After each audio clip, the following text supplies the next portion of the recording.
Bienvenidos a La Voz de México, el debate. Muchísimas gracias por estar aquí con nosotros. Este es un espacio donde podemos analizar los temas más relevantes de la política y sociedad de México. Soy Víctor Aparicio, su anfitrión, y tenemos un tema muy interesante el día de hoy. ¿México está listo para la sustentabilidad energética?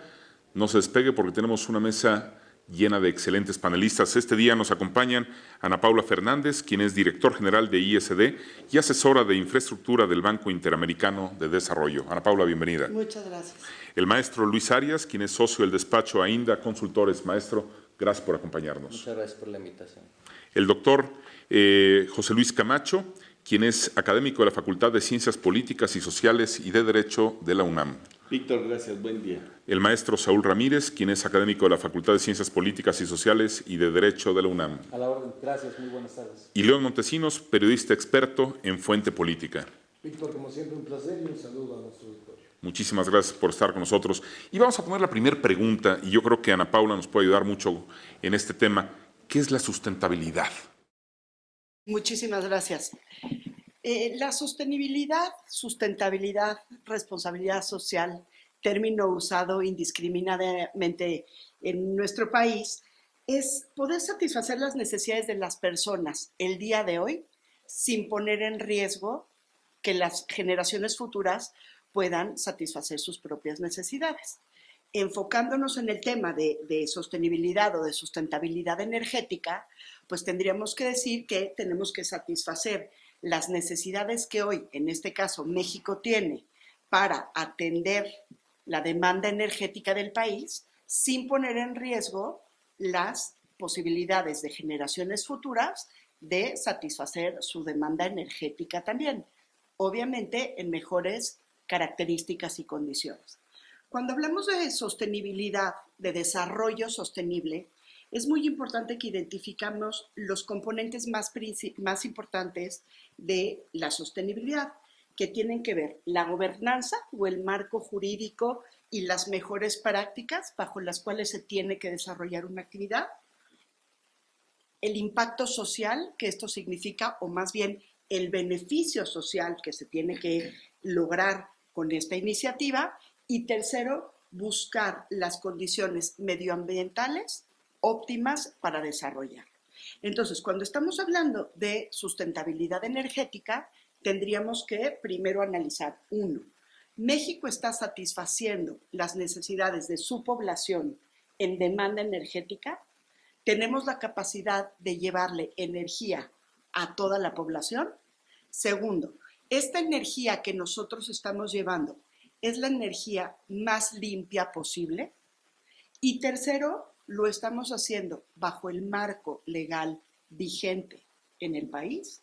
Entonces, yo creo que ese es el contexto, digamos, de definición de qué significaría sustentabilidad energética. Ahora, ya sabiendo qué es lo que significa, maestro Arias, ¿México ya está listo para la sustentabilidad energética? Yo te diría que México hay que analizarlo no como un solo bloque homogéneo en el cual se resuelven las cosas de una sola forma.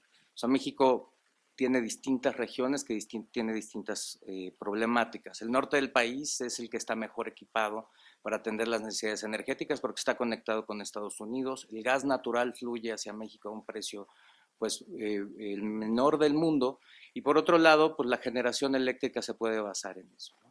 Mientras que si pensamos en el sur del país, donde Pemex no tiene gas natural, el gas natural que tiene lo utilizó para los campos como Cantarell para bombearlos y lo mezcló con nitrógeno, lo cual redujo su capacidad energética, pues es otro mundo diferente en el que tenemos que pensar.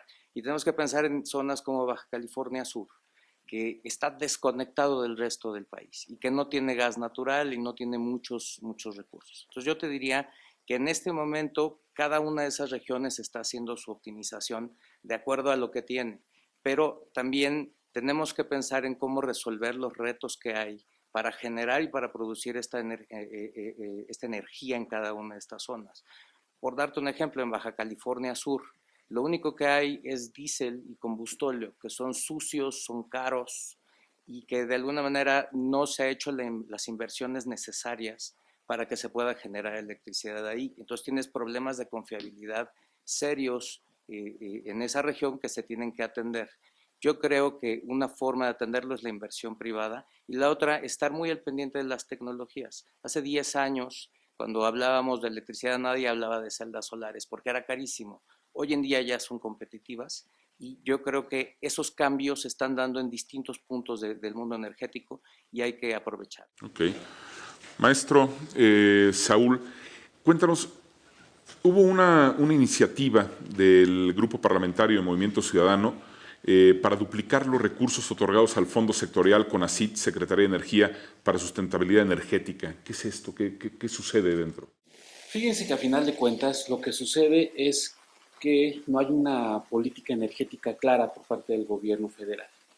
El presidente de la República ha dado 3 años de gracia para que den resultados los contratos que durante la administración pasada se firmaron en materia de exploración petrolera, también desarrollo de energías alternativas, y en ese sentido 3 años para tomar decisiones. 3 años que pueden ser muy costosos para su administración, porque estamos hablando de proyectos que no van a rendir frutos en el corto plazo, sino en el mediano plazo. Y en ese sentido es la interrogante que existe en los grupos parlamentarios presentes en el Congreso de la Unión para tratar de forzar de cierta forma al gobierno federal a que tome decisiones y a que implemente los proyectos que, reitero, no van a rendir fruto en el corto plazo, sino que realmente se van a ir a más allá del 2024. Fíjate que el grave problema que yo alcanzo a percibir es que el fondo del asunto es que no hay una política pública en materia de energía, en materia de renovación de los métodos para generar energía, e incluso creo que el señor presidente no ha escuchado a los expertos en esta materia.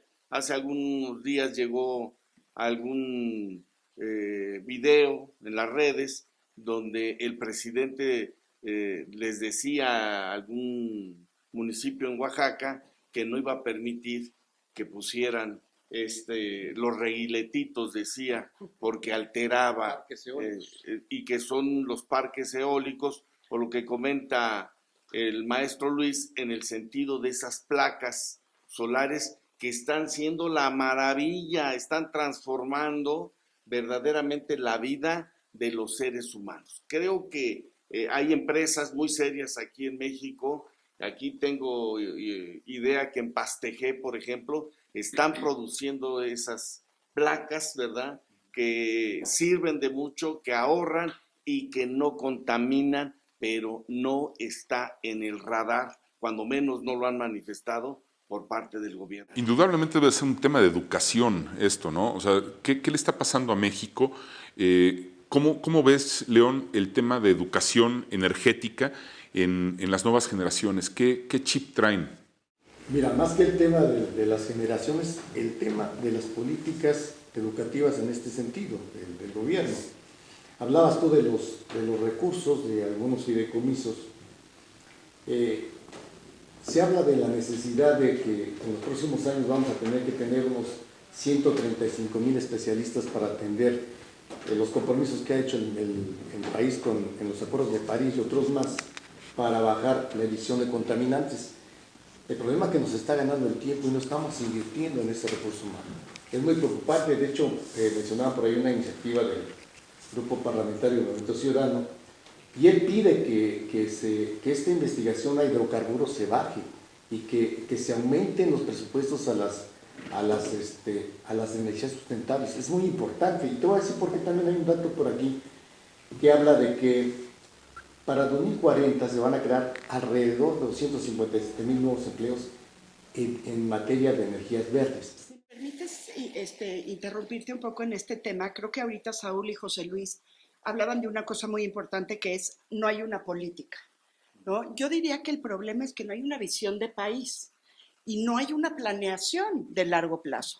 Entonces, a la falta de una planeación, de una visión nacional de qué queremos ser, dónde queremos estar, teniendo planes solamente sexenales, con intereses principalmente políticos, no tenemos una planeación de la infraestructura de este país.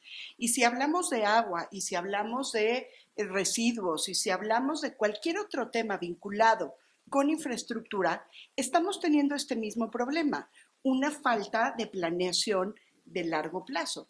Entonces, ¿cómo podemos hablar de sostenibilidad energética si no estamos hablando de largo plazo? Perdón, yo no estaría tan de acuerdo que no haya una planeación, al menos en el sector eléctrico se tiene ya más de 10 años haciendo un plan anual de hacia dónde deben ir las inversiones en el sector eléctrico. Yo creo que el problema es que no estamos siendo capaces de bajar los recursos y de llevar a cabo las inversiones correctas, de tal manera que hay una meta para el 2025 de tener 35% de energías limpias y estamos en el 23%. Todavía estamos muy lejos, no es nada más un tema de educación o un tema de gente, es un tema de habilitar a que esos proyectos se puedan llevar a cabo, de que la CRE no vaya a cambiar su política, que el SENACE facilite este tipo de inversiones para que podamos seguir creciendo como se debe ejercer. Pero Luis, tener metas no es tener planeación. Coincido contigo en que la Comisión Federal de Electricidad tenía un plan de largo plazo. Perdón, es la Secretaría de Energía quien publica este plan y es un plan para inversiones de generación, de distribución, de transmisión. Pero está siendo Mucho de cuestionada esto, la reforma energética. de acuerdo, o pero la visión que tenía el país. la semana pasada se publicó este programa por el gobierno actual, en donde dicen hacia dónde quieren ir, al menos en el sector eléctrico. Me parece que el sector petrolero quizás sí necesite un poco más de organización y de planeación, como bien lo dices, pero no podemos decir que no hay una planeación. Quizás lo que tenemos que decir es que tenemos que dar las herramientas, los mecanismos para que eso pueda aterrizar en el sector energético y que se resuelvan estos problemas que todavía hoy en día tenemos, ¿no? En ese sentido, me parece que la energía sigue siendo visualizada como un fin y no como un medio. La energía, a final de cuentas, es la incentivadora de muchas actividades económicas. Si nosotros queremos en el país que aumente la clase media y que se desaparezca la pobreza extrema, a forciori necesitamos una política energética clara. En ese sentido, me llama mucho la atención que en el programa anunciado hace unas semanas por el gobierno federal para tratar de disminuir la migración en Centroamérica e incentivar la actividad económica, se habla de un plan energético muy claro, de construir gasoductos, de crear ciertos canales de transmisión de energía hacia México y en ese sentido como un paso previo a los Estados Unidos. Me parece que si hiciéramos esa planeación que estamos planteando para Centroamérica, pero en México, otra historia sería. Me parece que existen dos velocidades distintas. No, yo no veo esa planeación en México que estamos planteando en Centroamérica. Disculpen, si me permiten. Hablaba la profesora de un asunto muy interesante. Aquí también tiene que haber un costo social, un beneficio social a la población. Me quiero referir a esto porque también hay un problema social, un conflicto social que se ha derivado, como dice acertadamente José Luis. El presidente dice, ya no vamos a permitir la instalación de parques eólicos. Hay un problema también ahí de posesión de tierras, de afectación de pueblos originarios. Y esto tiene que, por eso yo decía que tiene que llevar una educación también, pero también una ruta multisectorial, porque si no atacamos de manera general este asunto no vamos a avanzar. Yo quiero recalcar mucho en ese aspecto del costo social. A ver, se ha hablado mucho de las tarifas eléctricas. Vamos a hacer fuentes sustentables de energía. ¿A qué costo? ¿Realmente va a haber un beneficio al país, a las tarifas? Porque como dice Saúl, es cierto, la electricidad es un motor fundamental del desarrollo económico del país.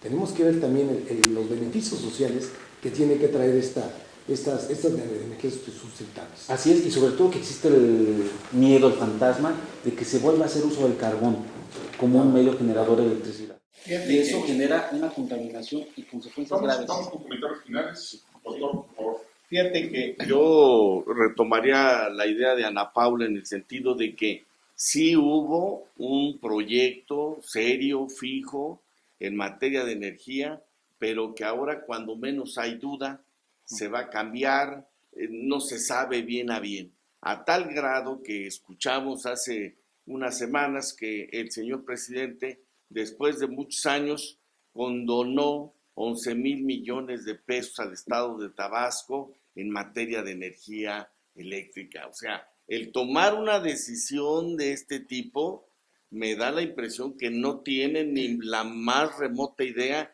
de lo que significa el cuidado de esta gran institución que es la Comisión Federal de Electricidad, porque de inmediato ya empezaron a decir en otras partes, sobre todo en el norte, que también es calor extremo y requieren la refrigeración, que por qué a ellos no. Creo que falta seriedad.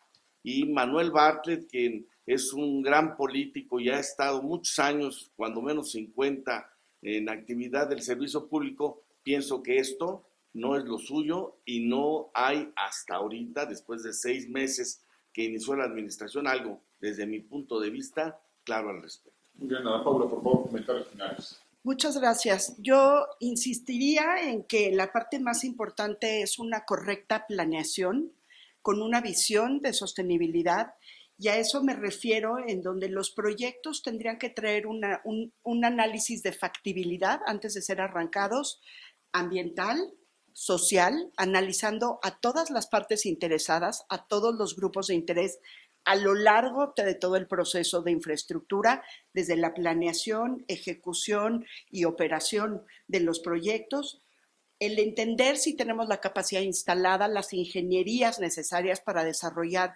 proyectos para el futuro, no para el pasado, una visión ambiental amigable con las futuras generaciones, entendiendo que tenemos que transitar, pero que tiene que haber un equilibrio y un mix de tipos de energía, porque el país no da para ser alimentado solamente por energías renovables, y pensar en el futuro, pensar hacia adelante, dejar atrás el pasado y tener una planeación firme, sólida, para que cuando los proyectos sean ejecutados sean financieramente viables, primero, porque necesitamos del dinero del sector público y del sector privado, porque si no esto no se va a poder hacer, y hacia adelante, efectivamente, que las tarifas que logremos por esta mezcla de proyectos de infraestructura bien ejecutados se vea reflejado en el bolsillo de aquel que compra la energía, para poder desarrollar su pequeño negocio,